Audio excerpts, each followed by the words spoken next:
Hi comic fans, it's Walt. I'm back with single issue reviews, and it's two stacks of books. One is just Deathstroke stuff, Deathstroke issues that I catched up with, and I will start with those because it's just one large storyline from number 12 till number 23. It was a very long and thorough read through, and it was a lot of fun. Since they were bi-weekly for a long time, I collected a lot of them, and the more you didn't read, the harder it is to get into the groove again. And I'm happy that I did, because it was a very fulfilling storyline with one little downside. I will talk about it in a minute, but first let me rave about the abilities of Christopher Priest to write hyper complex stories in monthly books.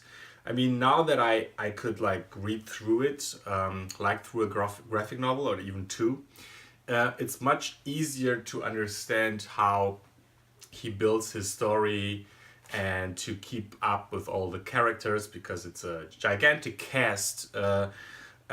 So it's a solo title, but basically it's one of the largest casts in comics right now. Of course, he's the center, the emotional center, because he's like an emotional vacuum, and people are flying around and trying to get his attention, but they all have their own little subplots, their own little stories. It's not easy to keep up with this amount of,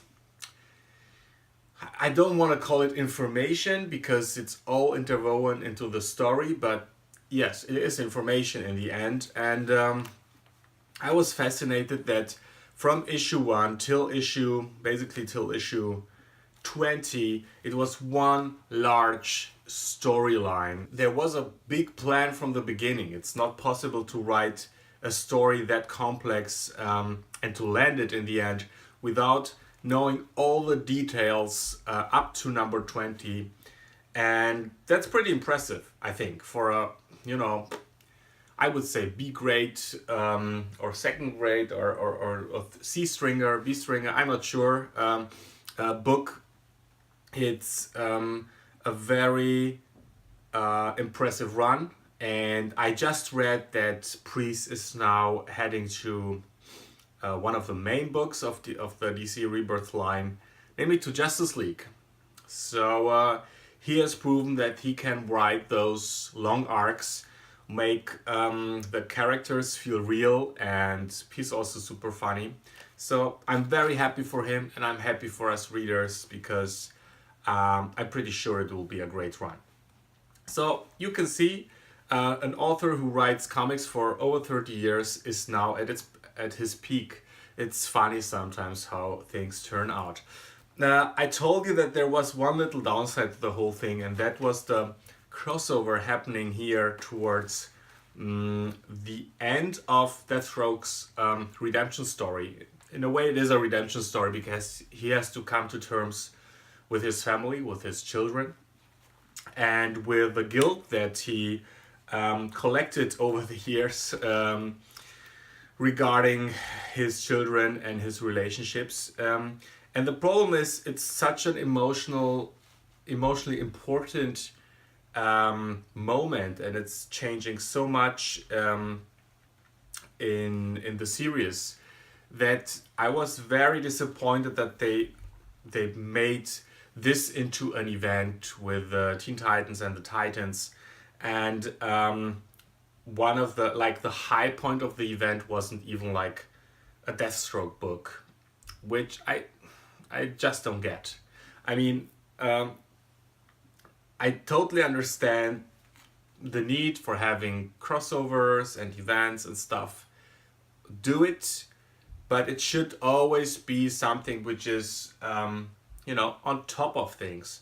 If I just want to stick with one book, one character, one big storyline, don't force me into buying some other books that I don't enjoy.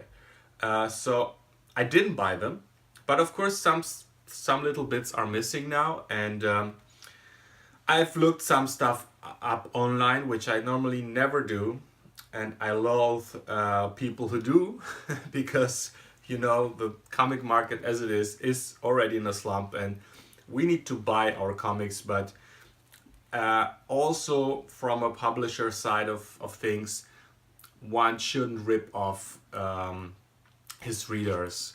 And this felt very much like they were stealing money from me, which I didn't want to spend. I just wanted to finish my story, my Deathstroke story, which I invested a lot of time and also a lot of money into. This is shit. Having said that, I got it out of my system. The new direction is now that Deathstroke has a team around him, partly members of his family, partly members of the Titans, I guess. I'm not sure because, like I said, I don't read those other books. Not sure where this is heading right now. I don't say I don't enjoy it. It's fun, but I'm not really seeing how and why they came together. But now they are a team. They have weird costumes in a way, black and white costumes. Deathstroke has a cape. So stuff has changed. Deathstroke wants to be a hero now, or at least he pretends that he wants to be. And we don't know what his new plan is. So we will find out if this is a thing to stay, Defiance, this is how they're called, or if it's just another of his schemes. However, this is a very, very strong superhero book, and if you don't buy it in monthlies, which I kind of understand because it's hard to keep up, do yourself a favor and read it in threads. Alright, that was Deathstroke. Next up, a few books from the past week or two. This is real, and number one from Image Comics. It's a genre mix book, horror meets sci-fi meets action and fantasy. So it's all in one issue, and I didn't pre-order this one. I got it here from my very local comic shop. So I have one here where I'm very close to my flat, and I went out and got it because it got some good reviews, and yeah, it's pretty amazing. I was very impressed by it. It's all world building right now in the setup issue. We understand there is a protagonist. He's seems something like a mercenary, or doing stuff for survival and doing stuff for money.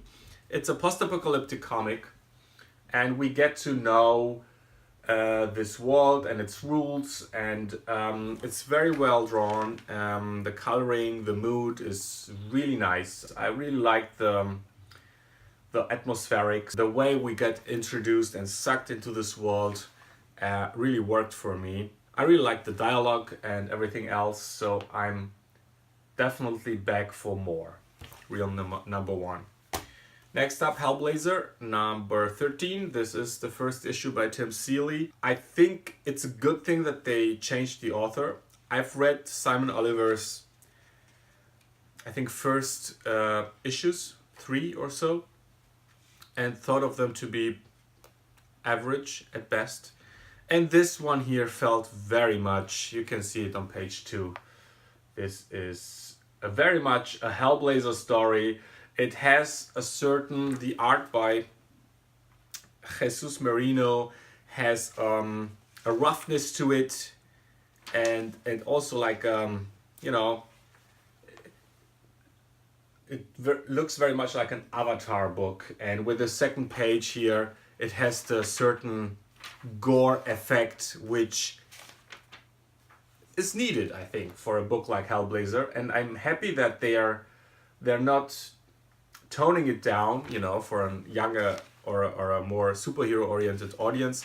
This is a horror book. It's a very cleverly built story, very classically built also, but I'm intrigued. I will stay on board. I've seen that Tim Seeley will only be the main author for 3 issues, and then I don't know who takes over. We'll see after that, but I will stay for the time being with the new Hellblazer team.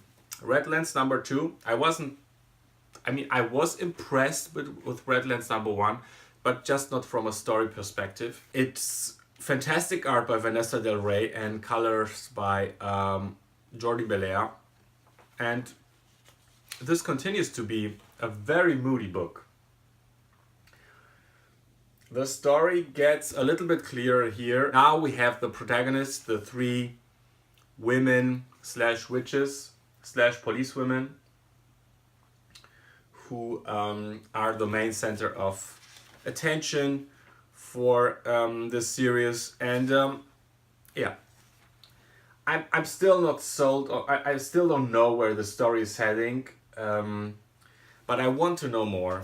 And the art is, and the mood is fantastic. Look at this. If you're into horror books, this is a must read. And there is some, just the sheer design of it. I don't tell you what this is. Just look at it. It's just pure color. So it's so great that Jordi Belair, who's also the writer of the book, works with color as a storytelling medium. It's a very modern and intense horror book. Next up, a Marvel book. So I'm kind of longing for Marvel.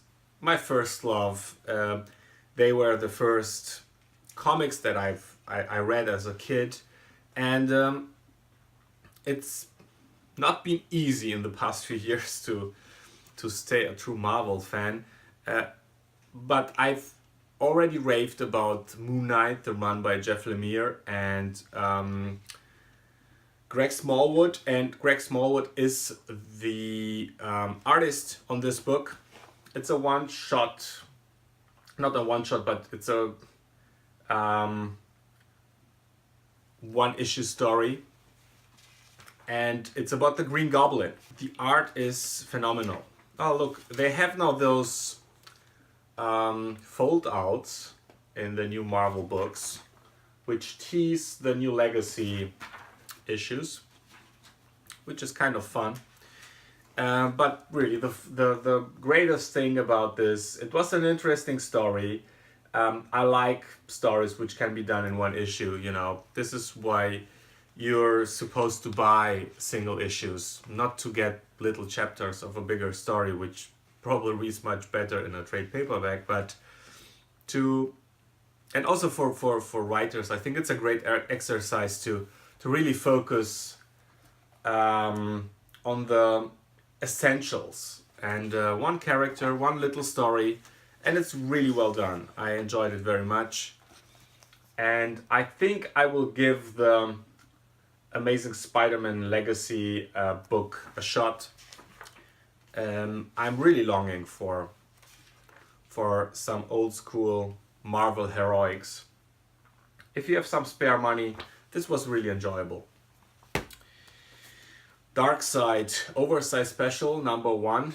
It's a $5 book. I didn't initially want to have it, but then I was in the comic shop and I saw it, and since I loved Mr. Miracle number 2, I was very eager to get some more Kirby madness, but really it's for fans of the old Kirby stuff, for people who read his Fourth World and Apocalypse stories and really know what's going on here. I was a bit lost, and yes, there is a lot of explanations and stuff, but if you don't relate to it, you just don't, and I didn't. So I could say that it's a fun retro book written by Marc Evanier, with thought bubbles, with narration, with very densely packed pages, as well in the art as with dialogue and information. So if you're into retro books, if you're an old school fan, you should definitely check it out. If not, you don't need it. Black Hammer number 13. I told you in the last video that I'm a bit burnt out on Black Hammer because they're still evaluating their past all the time. This feels kind of stuck. I know that the story is about being stuck in another dimension, but me as a reader, I want to go further into the characters and find out more about them, or have something be important in the present. Feels like a little bit more of what we've already have seen and experienced, and this is the last installment of the second arc. I will stay for the next few issues. There's a big break now where Lemire has inserted a miniseries which is previewed here. It's Sherlock Frankenstein, one of Black Hammer's foes or antagonists. Doesn't look too promising for me. I won't get it, and I will stay then for number 14 and 15 and see if this takes another direction, gains some more energy and power. If not, I'm out for good. Number 4, Magnus, Robot Fighter. Oh, it's not Robot Fighter anymore. I think this will be the next volume because this is the penultimate issue. It's just a limited series. We find out about it on the last page of the book, which I'm not a big fan of. They could have announced it as a miniseries. I'm pretty sure they knew it. Whatever, it's a really good book. I spoke a lot about it already, so you don't need me to retell the whole story again. It's the closest that comics has to Westworld, the TV show, not necessarily the old film, and it's really cleverly written, and I really like the art. It's a great sci-fi book for people who like their sci-fi to be intelligent and thoughtful, and go get the trade. Angelic number 1. I was expecting this to be really great, to hook me more. I really enjoy the cover. It's very inviting in a way. Who doesn't like monkeys? Everyone does. So the premise is future world, future Earth, hundreds of years into the future. Probably a big war was going on. Animals were enhanced. I don't know, something was missing here. In the story also, like, yes, we're in the future, we have like those animals and they try to get along, but of course some stuff which led humans towards extinction. I think this is what the author is trying to say, namely tribalism and the wrong political form of organization is starting to happen again with those different tribes of animals, and it's a little bit too much, how do you say, on the nose. It's too much in the open, and I'm not very sold on the art, unfortunately. It's a bit, every page is very much packed. It's hard to find a focus. And of course the monkeys do look kind of the same, so you have to be careful. It's like the blue one. Oh, where is it? So it's not easy to follow. The coloring could have helped. I don't think it's very successful either. Having said that, it's not a bad book. It was a pleasant read, but it didn't wow me as I wanted it to. I might check it out when it comes out in trade. But if you're into talking animals and sci-fi stuff, this might be something for you. Spy Seal number 2, another enjoyable read, of which the main selling point is still the art. I really enjoy Rich Tomaso's art. It's the book is about a spy who's just at the at the start of his career. So he's not doing everything. He has the right heart at the right place, but he's not as clever as he should be. And it's just a goofy, fun thing, and a really nice break visually from all other books that are out on the market. I think his style would be a great sell in Europe for European markets. I guess it's harder for him to succeed in the States and with Image.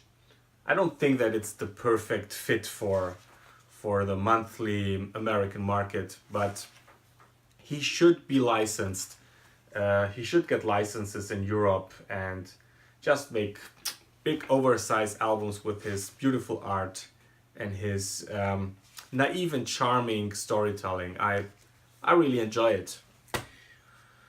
Now up to a big surprise, Gasolina #1, which I found to be very strong. When I read about it, I was like, okay, it's the whole cartel stuff. It's a bit genre, so I'm already out because I think of Tarantino or something like that. Sexy gangster stuff, but it is sexy, but in a whole different way. It's a very subtle introduction of the characters, the whole setup, what is going on in this place. And yes, cartels are involved, and yes, there is some body horror teased at, but nothing has really erupted yet. Look away if you're a sensitive person. This is pretty harsh stuff here. So you need a good stomach, I think, for the series. It will be very bloody, but I love the characterizations and their interaction between characters. It reminded me a little bit of Sculpt. I'm not sure why. Probably just the seriousness of the issue and the way it's approached. And the art is also really nice. It's very moody and really strong #1. I really enjoyed it, and I'm back for more. And the last book is Bloodshot Salvation, the newest Jeff Lemire Valiant ongoing. He already did a miniseries with Bloodshot and a previous, I think, 25 issue series, which was pretty good. This one continues where the last one finished. I'm not sure that I finished it. I think I got out like for the last... There was a miniseries in between, Bloodshot USA, which I didn't get. So I wasn't like completely up to date that he has a daughter now. But aside from that, it's the character that we know. In a new situation, he has a small family and he wants to protect them. He got out of the Bloodshot thing. He's just a regular guy now. But of course, we all know this can't last for very long. Something is endangering his family, and Bloodshot has to re-emerge. I very much enjoyed it, but I'm also a fan of the character, and I'm a fan of Jeff Lemire. The art, as you have seen, is pretty top-notch. So if you're thinking about getting one regular book from Valiant right now, well, there's also Exo Manowar if you're into space Conan adventure things. If you're into more down-to-earth family / action, this is a really intense and very good book. So get out and get it. That's it for now. Thank you very much for watching. If you want to support the channel, I still have a sale going on. I will put the link in the description. So if you're from Germany or from Europe, a lot of omni-buy, hardcovers, trade paperbacks to 80% off. Give it a shot. thank you very much for watching and see you soon. Bye bye.